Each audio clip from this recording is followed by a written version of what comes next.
سلام، ہمارے چینل میں خوش آمدید۔ حضرت ذوالقرنین علیہ السلام پر تحقیقی ڈاکومنٹری پیش کی جا رہی ہے۔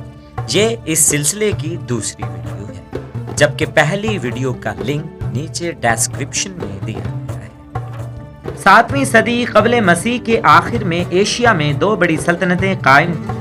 ایک تھی میڈیا کی ریاست، جبکہ دوسری تھی بابل کی سلطنت۔ اس دور میں بابل میں ایک نہایت ظالم، سرکش اور جابر بادشاہ نیبوکد نظر یعنی بخت نصر حکومت کیا کرتا تھا، جس نے تقریباً پوری دنیا کو بزور شمشیر اپنا مطیع و تابع دار بنا لیا تھا۔ بتاتے جائیں کہ یہ وہی حکمران ہے جو ان 4 بادشاہوں کے، جن میں 2 مومن حضرت سلیمان علیہ السلام اور حضرت ذوالقرنین علیہ السلام، اور 2 کافر بخت نصر اور نمرود میں سے ایک ہے کہ جن کی سلطنت تمام روئے زمین پر پھیلی ہوئی تھی۔ اب بخت نصر کی للچائی ہوئی نظریں یہودیوں کے علاقے شام و فلسطین پر ٹکی ہوئی تھیں، جہاں اس وقت قوم یہود ہر طرح کی بدعمالیوں اور خرافات کا شکار تھے۔ ان کی سرکشی اور نافرمانی اس قدر بڑھ چکی تھی کہ وہ اللہ تعالیٰ کے مبعوث کردہ نبیوں کو بھی قتل کر ڈالتے۔ آخر کار بخت نصر ایک عذاب بن کر ان کے سروں پر مسلط ہو گیا۔ بخت نصر نے ہیکل سلیمانی کو تباہ کیا، 40,000 علماء یہود کو قتل کیا، ان کے شہروں کو اجاڑا، لاکھوں کا قتل عام کیا اور لاکھوں کو بھیڑ بکریوں کی طرح ہانکتا ہوا بیبلون لے آیا اور اسیر بنا لیا۔ ان دنوں قدیم ایران کی ایک چھوٹی سی ریاست انشان پر کیمبسس فرسٹ یعنی کبوجیا نامی ایک رئیس حکومت کیا کرتا تھا، جسے نہ تو جنگ و جدل کا کوئی شوق تھا اور نہ ہی اپنے رعایا کی فلاح و بہبود کا کوئی خیال۔ آرام طلب ایرانی رئیس کی ساری زندگی اپنے ماتحت قبائل کے آپسی جھگڑے سلجھانے میں گزری۔ لیکن اس رئیس کا ایک بیٹا تھا جس کا نام سائرس تھا، جو اپنے باپ کے بالکل برعکس بہادر، جنگجو، دور اندیش اور کئی دیگر صلاحیتوں سے مالا مال تھا۔ چند حریف قبیلوں نے اسے لڑکپن میں ہی قتل کرنا چاہا، مگر وہ اپنی بہادری اور عقل مندی سے بچ نکلنے میں کامیاب رہا۔ تاہم دیگر ریسورسز کے مطابق اس کے چند ساتھیوں نے اس کو اس حملے سے بچایا اور اسے اپنے ساتھ دور صحرا لے گئے، جہاں وہ ایک پیغمبر برحق کی تعلیمات سے متاثر ہوا اور اس کی زندگی یکسر بدل گئی۔ چند دنوں کے بعد وہ واپس لوٹ آیا اور ایک دن اپنی ریاست انشان کا حاکم بن گیا۔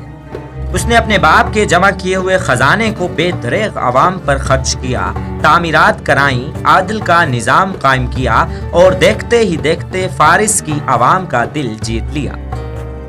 میڈیا کے بادشاہ استیاگس نے جب یہ صورتحال دیکھی تو سائرس کو اپنی ریاست کے لیے ایک خطرہ سمجھتے ہوئے انشان پر چڑھائی کر دی۔ استیاگس ایک خودسر اور نااہل حکمران تھا، تو میڈیا کی فوج کو سائرس میں ایک قائد نظر آیا جو خطہ فارس کی تقدیر بدل سکتا تھا، تو وہ سائرس کے ساتھ مل گئے۔ اس طرح فارس اور میڈیا کی ریاستوں نے اسے اپنا ایک واحد شہنشاہ چن لیا۔ میڈیا کے پڑوس میں ان دنوں موجودہ ترکی کے مقام پر لیڈیا نامی ایک ریاست قائم تھی، جس نے سائرس کی تیزی کے ساتھ بڑھتی ہوئی طاقت کو کچلنے کی خاطر میڈیا پر حملہ کر دیا۔ اس جنگ کا ابھی آغاز ہی ہوا تھا کہ سردیاں شروع ہو گئیں اور دونوں افواج نے واپسی کی راہ لی۔ سائرس ابھی راستے میں ہی تھا کہ اسے خیال آیا کہ موسم بدلنے تک کیروسس مصر، یونان اور دیگر ریاستوں سے اپنے حمایتی اکٹھا کر لے گا۔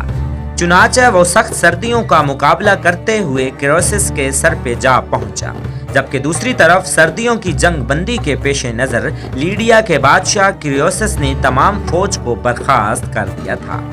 سائرس نے ایک معمولی جنگ کے بعد لیڈیا کو ہی فتح کر لیا، جہاں سے وہ مغرب کی طرف مزید آگے بڑھتا گیا، یہاں تک کہ اسے سورج بحر ایجین میں ڈوبتا ہوا دکھائی دیا۔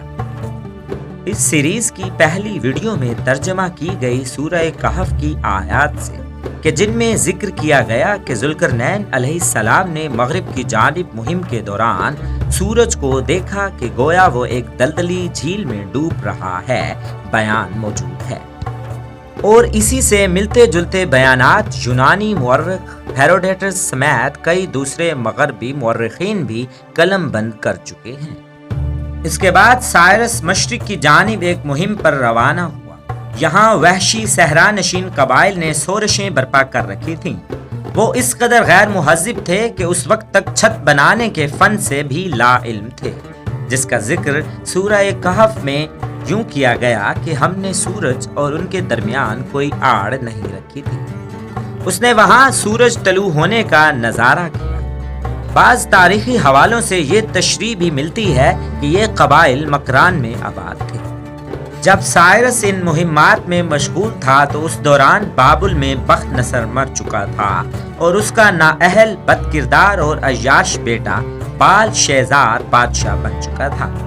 نہ صرف یہودی غلام بلکہ بابل کی عام عوام بھی اس کے ظلم و ستم سے تنگ آ چکے تھے، یہاں تک کہ اس کے چند فوجی عہدیداروں نے بابل پر حملے کی سائرس کو دعوت دی اور ساتھ ہی ساتھ اپنی حمایت کی یقین دہانی بھی کرا دی۔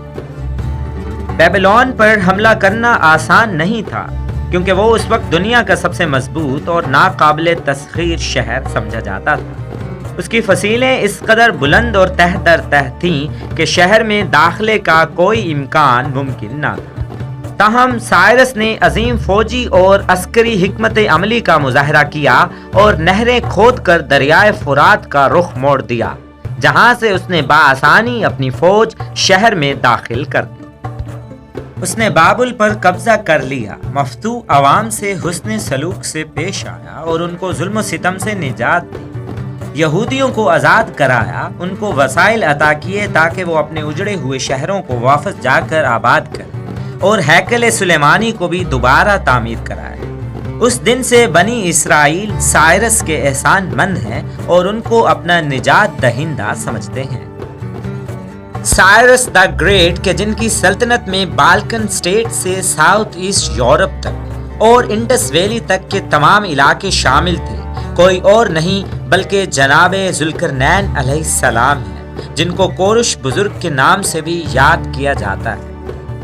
دور جدید کے جن مفسرین اور محققین اور غیر مسلم اسکالرز نے یہ تھیری پیش کی، ان میں مولانا ابوالکلام آزاد، ڈاکٹر اسرار احمد، مجتہد عصر ناصر مکارم شیرازی اور یونیورسٹی آف واشنگٹن کے شعبہ اسلامیات اور تقابل ادیان کے ایسوسی at professor Brennen M wheeler شامل ہیں۔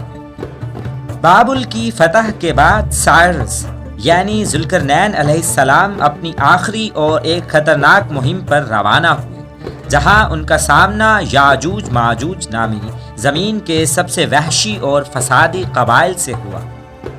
یاجوج ماجوج ان کی تباہ کاری، قرب قیامت میں ان کے خروج اور جناب ذوالقرنین علیہ السلام کا ان کی روک کے لیے ایک مضبوط دیوار بنا کر ان کو محدود اور محیط کرنے پر ہم بہت جلد ایک اور ویڈیو پیش کریں گے۔ سائرس دا گریٹ کے حضرت ذوالقرنین علیہ السلام ہونے کی سائنٹیفک تحقیق 1838 میں ان کا ایک سنگی مجسمہ دریافت ہونے پر مکمل ہوئی، جس میں ان کے سر پر 2 سینگوں والا تاج بخوبی دیکھا جا سکتا ہے۔ واضح کرتے جائیں کہ ذوالقرنین در اصل ایک لقب ہے جس کا مطلب ہے 2 سینگوں والا۔ سائرس اعظم یعنی حضرت ذوالقرنین علیہ السلام کا مقبرہ ایرانی شہر پاسار گاد میں دریافت ہو چکا ہے۔ حضرت ذوالقرنین علیہ السلام پر پیش کی جانے والی تحقیقی ڈاکومنٹری پر بنائی جانے والی 2 ویڈیوز کی تیاری میں مندرجہ ذیل کتب اور جرائد سے مدد لی گئی ہے۔ ترجمان القرآن کہ جس کے مصنف ہیں مولانا ابوالکلام آزاد، تفسیر نمونہ اور قصص القرآن کے مصنف ہیں ناصر مکارم شیرازی، عجائب القرآن و غرائب القرآن کہ جس کے مصنف ہیں Allama Abdul-Mustafa Azam, Cyrus the Great by Harold Lamb, lessons from Surah Al-Kahf by doctor Yasir Qadhi, the history of ancient Iran by Richard N Frye. شکریہ، سبسکرائب اور لائک کیجیے، دیکھتے رہیے چینل ہسٹری مسٹری۔